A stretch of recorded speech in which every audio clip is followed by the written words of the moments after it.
print out your rec, go pick up your blood from the blood bank.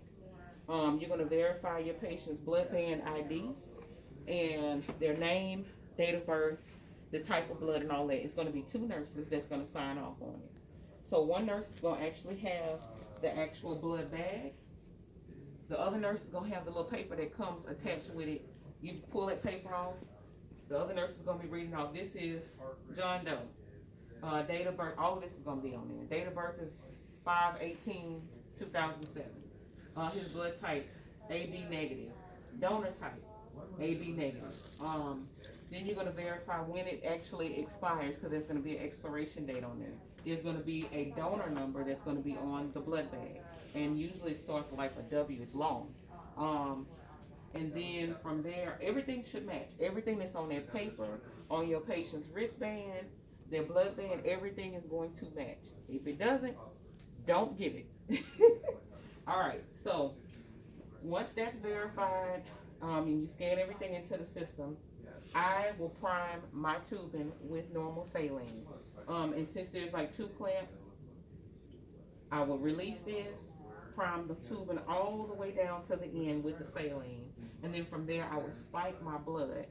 And I will clamp this. This will be clamped. I will spike my blood and let it slowly come down into the tubing.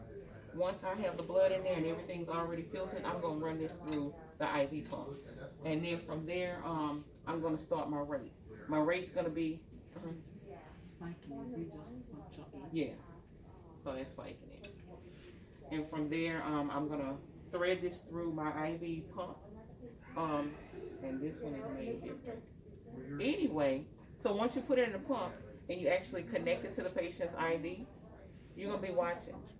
You're going to be watching. You want to run it fast to get all of the saline out until you start seeing more blood come into these chambers.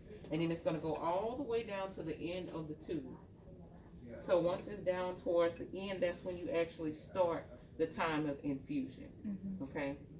You're going to stay with that patient for the first 15 minutes. You're going to monitor. You're going to get a set of vitals before the blood actually goes in, during the first 15 minutes, and after, to make sure that there are no changes, no reactions, no pain, no shortness of breath, none of that. And then once you start it going, you got to look at your order and make sure the doctor wants it in. You have 4 hours to get it infused, but they may tell you to run it faster. And in that case, if you have to do any rate changes, 2 nurses have to sign off. Okay, in the computer system, and then you just change whatever rate you want it to go at to get your blood in. Easy. And then once everything is done, once the blood is done, you're going to clamp off the tubing, open up the saline, and let it flush. Okay. Open up the normal saline, and if it's a really bad reaction, you're going to stop everything. You're going to turn everything off, disconnect it from the patient, send all of this stuff back to the blood bank.